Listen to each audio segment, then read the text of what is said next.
Les caméras, vous sachez que là, je vais leur expliquer le truc et vous donner la réaction après. Bon, il nous a expliqué, c'est très bresson. J'ai hâte de voir. Franchement, vous allez voir, dit comme ça a l'air d'être pas mal.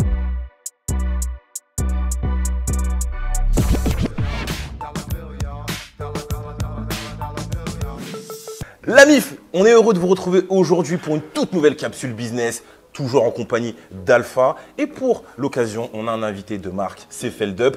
Applaudissez s'il vous plaît. Feldup, quel plaisir de t'accueillir dans la capsule business. Alpha, ici présent, présente cette capsule. On s'occupe justement de parler de tout ce que tu fais autour de ton activité. Plus précisément du business. On sait que tu es un grand investisseur, que tu es dans la crypto, dans le NFT, que tu es dans l'investissement immobilier. Pas du tout. Alpha. Donc Alpha, il va rentrer dans les détails et puis on va en savoir un petit peu plus sur toi. Si la SACEM a fait le Dup, ça vaut le coup, hein? Allez, hein. Allez, let's go. Ouais, et du coup, ma première question, c'est plus de savoir qu'est-ce qui t'a permis de faire ça, ou même si tu as commencé méga jeune, je pense que c'était 12 ans. J'ai commencé quand j'avais 9 ans. 9 ans. Incroyable. Ah ouais, d'accord. Donc tu as commencé, tes parents ils s'étaient déjà dit, vas-y tu peux, va dans ta chambre, caméra et tu te lances ou... Bah ils savaient pas. Ah oui, donc tu faisais... J'ai fait un peu en cachette, puis ensuite ils ont su, ils ont dit tu montes pas ta tête. Pendant longtemps je l'ai pas fait, à un moment j'ai eu la flemme, je l'ai fait. Ils ont dit bon bah on n'est pas content hein, mais vas-y fais ce que tu veux, enfin je sais pas, parce que tu sais ils voyaient bien que je m'éclatais et que... Ouais, tu prenais du plaisir et t'avais pas... Mais genre, pendant longtemps ça a pas marché. Pas marché, ça veut dire quoi? Bah pendant longtemps je suis resté bloqué à 5000 abonnés. Pendant 5 ans j'ai eu environ 5000 abonnés vite fait. Ok. Et à un moment ça a pété en genre 2018-2019 et... 2018-2019. Et tu sais c'est dû à quoi, ou t'as des indices sur ce qui a fait que la situation s'est débloquée? Moi j'ai une théorie selon laquelle les gens qui percent, c'est toujours majoritairement de la chance. Dans ma tête, c'est toujours de la chance. Genre, il faut quand même le travail en amont qui va permettre que, ou pour toi, ça a été aléatoire? Ça peut augmenter les chances, mais de très très peu. Et moi, je pense que c'est un mélange de la régularisation de ma série de vidéos la plus connue, c'est les Findings. Les avoir transformés en un truc plus régulier. Le fait que l'horreur, ça devenait un peu plus méta et plus populaire à l'époque. Le fait que je le faisais tôt, que j'essayais de bien le faire. Mais à côté de ça, si ça a pris, c'est parce que j'ai eu de la chance. Mais est-ce qu'en parallèle, tu t'es dit, je vais quand même avoir d'autres activités, ou est-ce que tu as continué un peu les études, ou qu'est-ce que tu as fait? J'ai continué un peu les études à côté de ma chaîne. J'ai continué un peu les études, j'ai continué mes études d'ingénieur son parce que je me suis dit ça peut servir et en même temps on ne sait pas si ça va continuer. Puis ça continue à apprendre et au fur et à mesure je me suis dit avec ce que j'ai déjà fait sur internet, je peux très facilement retrouver du travail sur internet dans les mêmes trucs. Donc au final les études, j'apprenais pas tant de choses que ça, j'apprenais des trucs tu vois mais ça ne m'intéressait pas assez. Je faisais des trucs beaucoup plus intéressants à côté évidemment. Je me suis dit nique sa mère. Difficile de convaincre les parents mais au bout d'un moment… en même temps quand derrière ils voient la SACEM, les 9 albums, les trophées. Ouais exactement, donc ils se disent qu'au final t'avais raison. Ça a été un… ils considèrent que j'ai eu raison. Et ils sont assez fiers de ça d'ailleurs. Je pense que le déclic pour eux, c'est quand on a reçu chez eux le trophée des 100 000 et que 2 mois après, j'atteignais déjà les 200 000. Ils étaient en mode ok, il se passe un truc. J'avoue, c'est incroyable ça. Et du coup, comment t'as géré cette évolution? Parce que si tu me dis qu'en 5 ans, t'étais à 5000 et ainsi de suite, d'un coup explosé comme ça, est-ce que ça a été plus galère? Est-ce que tu as vu des changements dans tes relations même avec tes potes? C'est ingérable. C'est ingérable. C'est une pression, c'est de l'anxiété, c'est du stress. En fait, je crois pas que j'aime être entre guillemets connu, parce que je peux pas dire que je suis connu, tu vois, je suis pas non plus… je suis pas un mec… Quand on est près d'1 million… Ouais, mais je sais pas, même si je me fais reconnaître dans la rue, tu vois, je le vis pas forcément extrêmement bien. En fait, moi, ce que j'aime, c'est peut-être avoir du public pour pouvoir transmettre des trucs, partager des trucs, utiliser la communauté éventuellement pour faire des expériences rigolotes, genre Venez, vous répondez tous à ce questionnaire, vous faites ce genre- ça peut être vraiment gaulerie. Mais D'accord. objectivement, le côté. Fame, c'est pas ça qui. Ah, vraiment, ça me met hyper mal à l'aise. Ok. Quel conseil tu pourrais donner à d'autres personnes qui vont être confrontées à ça? C'est-à-dire des gens qui nous regardent, qui ont lancé leur chaîne il n'y a pas longtemps sur YouTube, qui vont se donner à fond et qui potentiellement aussi vont peut-être réussir. Qu'est-ce que tu peux leur dire pour qu'ils s'arment ou qu'ils se préparent, tu vois? Déjà, tu vas écrire un mot de passe béton et mettre la double identification sur tous tes comptes. Voilà, ça n'a rien à voir avec tout, enfin ça a à voir, mais Oui. tu le fais, voilà, tu Ouais. le fais, tu Tous te les poses pas de créateurs, questions. Tous, ils sont- aujourd'hui, on est ouais. en alerte sur ça. Ouais. Ouais. De deux, tu vas forcément t'en prendre plein la gueule. Peu importe qui t'es, que tu sois le mec le plus soin du monde, etc., que tu fasses les vidéos les plus intéressantes, ou le mec le plus dégueu, etc., tu vas t'en prendre plein la gueule. Et juste, sois un individu décent, ne sors jamais avec des abonnés, ne parle pas avec tes abonnés, ne deviens pas pote avec tes abonnés, c'est pas tes amis. Tu t'en éloignes le plus possible. Et tu restes ami avec des gens que tu connaissais d'avant. Que tu connais vraiment. en fait. Ouais. Oui. Des gens avec qui tu as pu construire des relations solides. Mais toi, Just, t'en penses quoi? Puisqu'en soi, t'as aussi été confronté à ça, tu vois, à ton niveau. Moi, je pense qu'il n'y a pas de bonne réponse. Je pense qu'on a Ouais. tous une expérience différente. Je pense que Mm. Feldup, il a une expérience particulière par rapport à ça, Ouais. qui lui est personnelle. Moi, j'ai une expérience plutôt positive où j'ai pu rencontrer des abonnés. J'ai à la base un abonné qui est devenu un très bon ami à moi, un Ouais. frère carrément. C'est arrivé aussi, tu vois. Tu moi vois, aussi. Ouais. moi, ça m'est arrivé, mais je comprends aussi son histoire parce que j'ai Ouais, aussi clairement. eu affaire à des gens pas aussi bien intentionnés que David, par En exemple. fait, c'est pas le côté. En fait, quand je veux dire deviens pas pote avec des abonnés, c'est qu'il y a une. En fait, tu t'en rends pas compte sur le moment, mais tu as tellement une relation de pouvoir bizarre. Oui, c'est vrai que. Et tu avais des potes que j'avais, en réalité, entre guillemets, ils étaient c'est pas de la relation d'intérêt, mais ils voulaient absolument pas me froisser, etc. Ils Oui, me disaient oui, pas oui. les bails, etc. Je vois ce que tu veux dire. Ils vont tout faire pour aller dans ton sens pour qu'ils puissent être près de toi en mode, on aurait dit, ils veulent te garder avec eux. Oui, voilà. Ouais, c'est. Ouais. Et au bout d'un moment, ça devient hyper anxiogène.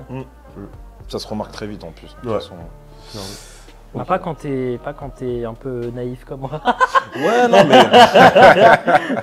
ouais, mais avec l'expérience en vrai. Maintenant, là, Maintenant, tu sais que. Maintenant, voilà. j'ai ouais, grandi, mais ça clairement. arrivait tellement vite. Clairement. Et du coup, à l'heure actuelle, quel est, pas forcément ton modèle économique, mais tu vis des vidéos, des vues que tu fais, tu vis de la musique que tu fais, ou t'es à perdre sur la musique, ou t'es à perdre sur les vidéos aussi ou... Ah, je suis T'as à quoi perte comme à activité 100% sur les musiques. Hein. Ouais, d'accord. Je gagne Ouais. zéro. C'est juste D'accord. que j'aime en faire, tu vois. Ok. Ouais, par pur plaisir. Et en vrai, c'est ce qui devrait motiver tous ceux qui sont artistes au sens Ouais. pur du terme. Moi, ma C'est-à-dire- vision, quand même, c'est. L'important, c'est si la musique est bien à la fin. Tu vois. Ouais. Mais Parce après, que- est-ce que faire des choses qui te plaisent pas juste pour la SACEM, pour toi, c'est quelque chose qui... Ça peut donner parfois des trucs bien, genre par un coup de chance, mais c'est rare, c'est vrai. T'as un Bien. exemple? Ah, ça peut arriver. Mais je dirais que j'ai pas d'exemple là en tête. Les artistes qui ont fait vraiment que pour la thune, Non, il y en a plein en vrai. On n'est pas Oui. obligé de les citer, je pense. parce que je sais pas si c'est Je ouf. veux des noms. Je dirais plutôt qu'il y a pas mal Ah, attends, je vais te dire. Je pense que Ok. dans notre game à nous, Ouais. en fait, ce qui est intéressant, c'est qu'on nous offre la possibilité de décliner des produits additionnels.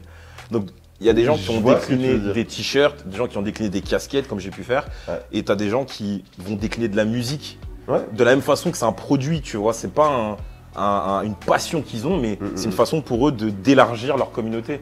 Je vois ce Et que je tu pense veux qu'on n'a dire. pas besoin de citer de noms. Il y a des youtubeurs, on sait très bien que voilà, c'est de la communauté qui est là, donc on va l'exploiter Ouais. textilement, Faire platiner, donc, faire des musiques, faire des mugs, faire des slips, des tapis. Ouais, on mais va tout après, vendre, tu vois, il y a vois. des gens qui ont fait de la musique pour faire de la thune à la base, et le résultat final, c'était hyper artistique de ouf et c'était hyper intéressant, sans que ce soit fait exprès. Et le résultat final est bon quand même, tu vois. Bah justement, Alpha, il t'a demandé si t'avais un exemple. Et là, je cherche. Franchement, c'est chaud. Et du coup, donc, que YouTube, en tout cas, en termes de revenus. En termes de revenus, ouais. Et il y a des mois où je suis à perte. Même sur YouTube. Ouais, parce que je pense de moins en moins de vidéos. Bah oui, parce que une par mois à peu près. En fait, là, en ce moment, je veux augmenter le rythme parce que ça me fait plaisir d'augmenter le rythme. Je sais pas, ça me met à l'aise. J'aime Oui, bien bien sûr. le fait d'être souvent présent, de poster régulièrement. Ok. Mais quand je dis que ça me fatigue, Internet, etc., j'ai eu des baisses d'énergie de fou. Tu vois. Donc, Je pense que tous les créateurs, Tous. Ouais. Même toi, t'as déjà eu des périodes où ça te C'est ce que saoulait. tu me dis à chaque fois. T'as eu trop de périodes où tu t'es saoulé. Ouais, c'est ça. Non, mais c'est pas C'est saoulé, violent en genre, vrai, ouais. de tous les jours faire du contenu, être confronté à la vie des gens. Toute ta vie en fait, c'est ça. T'es constamment Y a pas remis de en pause. question. Il n'y a pas de Ouais. pause, tu vois. Et quand tu prends des vacances, t'es toujours toi en fait. Être Ouais. toi devient un taf. C'est ça. Être toi, ça devient ton boulot et des fois, ça peut être très pesant, clairement. Ouais. C'est certes électrisant, tu te dis que tu peux faire des trucs et tu peux faire découvrir ouais. tellement de trucs incroyables. Mais évidemment, déjà dans un premier temps, tu vois ça, quand je le vois sur mon écran, moi c'est que des chiffres. Mhm. J'arrive pas à quantifier ce que ça veut dire qu'un million de personnes ont regardé une vidéo. Ouais. Pour moi, c'est des chiffres qui sont aberrants, qui n'ont pas de sens. Et je comprends pas ce qu'ils veulent dire. Mais en revanche, ouais, ça devient plus angoissant au bout d'un moment. Parce que moi, j'ai jamais changé ma manière d'aborder une vidéo. Je fais toujours les vidéos de la même manière que depuis que j'ai 50 000 abonnés, mis à part quelques changements dans le ton, où je vais peut-être donner mon avis de manière plus nuancée, moins ce que je pense directement, parce que faut faire attention à ce que tu dis. C'est un impact aussi. C'est normal, ça, Ouais. je commence à avoir un impact et je me rends compte. Mais je me dis, il y a des trucs que je peux faire découvrir. Le délire des backrooms, je sais pas si vous avez suivi, parce que c'est pas encore hyper Développé ici. développé en France, mais je vais pas dire que je l'ai apporté parce que ce serait faux. Mais j'ai grave contribué à sa popularisation dans le YouTube, enfin dans le FR. Il y a plein de mèmes sur les backrooms qui sont réalisés. Je suis trop content tu vois, de ça. Donc ça, en soi, tu vois, quand je le pense, je suis content. Je me dis, ça, j'ai géré.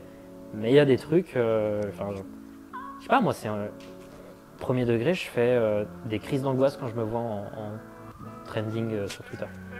Ouais, mais après Twitter, c'est Ouais, Twitter, je pense que ça fait peur à tout le l'enfer monde. pour tout le monde. Tu vois On ton le voit blaze. avec les pires tweets que Just fait à chaque fois. Ouais. On se dit, ouais, c'est de la violence gratuite, Ouais. Twitter en vrai. Et vu qu'il y a l'anonymat, il n'y a pas de compte à rendre pour la plupart des personnes. Est-ce que tu as des futurs projets? Qu'est-ce que tu dois faire dans 10 ans? Dans 10 ans? Ouais. Continuer à faire des trucs en fonction de ce que j'ai envie de faire.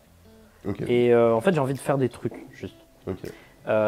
Peut-être que, je sais pas, je vais me taper une déterre dans 5 ans, je vais devenir un sculpteur, tu vois. J'en sais rien, tu vois. Peut-être que je vais me mettre à la poésie, peut-être que je vais continuer à faire des vidéos comme ça, peut-être que je vais faire des vidéos comme McFly et Carlito demain. Tu vois, on sait pas. C'est en fonction de ce que j'ai envie de faire. Je pense pas que c'est pas... Oui, ouais. J'ai envie de continuer un peu le stream parce que j'aime bien faire ça. Là, il y a mon album que je prépare là, depuis 2 ans. Un album que je prépare depuis 2 ans. J'ai fait des trucs un peu à côté en attendant. J'ai fait des albums un peu chelous, d'ambiance expérimentale, tu vois ce que je veux dire. Des trucs comme ça, un peu ici et là, à droite à gauche. Mais là, je prépare un album de rock. On est en train de répéter les concerts avec le groupe, tout ça. Donc là, c'est à perte. Ça veut dire qu'il y a des concerts qui se Ouais, normalement, il y a des dates. Yeah. J'en ai déjà fait un au Battle 4. Bon, il était pas parfait. Battle 4, en gros, c'était un peu... c'est un event de stream caritatif. On a récolté plus de 400 000 euros pour Énorme. handicap international et appart. Ok. Ce qui est vachement bien. Parce que j'avais vu un tweet de toi récemment, tu disais que tu avais trop envie de faire des concerts. Trop envie. Bon, évidemment, je me suis fait des montées dans les cités en mode... parce que je suis un youtubeur qui fait de la musique, tu vois. Ah ouais, j'ai même pas fait attention à ça. Ouais. Je t'avouerais Ah, que mais- en vrai... Je sais, mais c'est uniquement parce que... Mais oui, c'est En vrai, c'est un truc de fou. Tous les youtubeurs font ça, mais tu fais un focus sur les trucs négatifs tout le temps. Oui, c'est ça qui est... Parce que ça Dommage. ressort comme... ça, c'est comme... En gros, t'imagines, devant toi, tu as 10 000 points bleus. Si tu mets un point rouge au milieu, tu vas voir que le point rouge. Ouais, c'est clair, c'est clair. Moi, j'avais juste une petite dernière question comme ça. T'as un mec qui arrive avec une mallette, il te propose 500K. Qu'est-ce que tu fais? Est-ce que tu mets tout dans ton projet vidéo? Tu mets tout dans ton projet musical? Tu fais quoi avec? Bon, déjà, je me paye un meilleur PC parce que là, ça fait je sais pas combien de temps que je bosse avec un PC à 600 balles tout pourri. Et pour faire des montages 20 pistes, là, c'est compliqué. En vrai, premier degré, j'ai des projets de vidéos, des vidéos longues, hyper cheloues, un peu bizarres, que j'ai envie de faire depuis hyper longtemps, je les ferai. J'ai aussi des idées En vrai, d'abord, j'améliorerais juste mon matos, tu Ok, vois. ouais. Mais pas trop, parce que en vrai, si tu professionnalises trop, je veux toujours qu'on ait un côté genre, c'est fait maison, c'est Ok. fait à la main, mon éclairage, il sera toujours un peu dégueu, un peu. Même si j'essaye de faire un truc joli avec des couleurs, je veux toujours qu'on sente que c'est fait à la maison, tu vois. Moi, je dis pas dégueu, mais il me fait flipper en fait. Ouais. Le truc, t'arrives à Lumière mettre une par le bas. atmosphère. Bah, je veux, c'est l'objectif. Ouais. Mais ça vient du fait que c'est fait maison. Ouais, Parce que tu as l'impression que c'est vraiment un type qui l'a fait. Pas une... Oui, une équipe. En et fait, tout, si tu as l'impression qu'il y a des mecs derrière la caméra, c'est fini. tu perds l'authenticité du truc, c'est vrai. 500 KE, ben, je t'écoute. J'ai des projets, mais je peux pas les dire. Mais des projets dingues d'horreur, des trucs en live. Ouais, j'ai capté ce que tu veux faire. j'ai Là, tu veux un- faire un escape game bizarre avec. Non, mais c'est encore pire que ça. Mais c'est genre vraiment faire. Mais je peux pas le dire parce que sinon ça va. Non, mais spoil Ouais, pas, garde-le, spoil ouais, pas, ouais. garde. Pas de spoil. Les caméras, vous sachez que là, je vais leur expliquer le truc et vous donner la réaction après. Et Ok. vous avez pas l'explication. Ok. On le met pas au montage, Ouais, c'est ça on le met pas. Ouais. Ok. Bon, il nous a expliqué, c'est très bresson. J'ai hâte de voir. Franchement, Ouais. vous allez voir, dit comme ça a l'air d'être pas mal. Ça fait 2 ans que je veux le faire. Bah, merci beaucoup, Feldep. Franchement, c'était un plaisir. Ça fait du bien d'avoir aussi des profils comme le tien qui sont dans le vrai, qui nous font part aussi de leurs inquiétudes, de leur anxiété, parce qu'on est beaucoup, je dis on, parce que je suis aussi youtubeur, donc on est sujet aux mêmes choses. Il a été vachement franc Ouais, dans ses réponses. Ouais. très très franc, le frérot. J'ai été heureux. C'était la capsule business. C'est vrai. Restez connectés, la MIF. On sent que c'est une émission quand ils se forcent à rire, un genre de vanne. Ouais. Oh, Je me coupe comme ça. je rigole. Ok, ça va. À plus les potes, C'était la les mecs sont capsule. mes meilleurs amis, je les adore. Ça ouf. C'était la capsule business, l'ami. Ouais. J'espère que vous avez kiffé. Si c'est le cas, restez connectés. Abonnez-vous à toutes les personnes ici présentes dans la vidéo. Toutes les informations sont dans la description. L'Instagram d'Alpha, l'Instagram de Feldup et le mien. On vous dit à très vite. Ciao.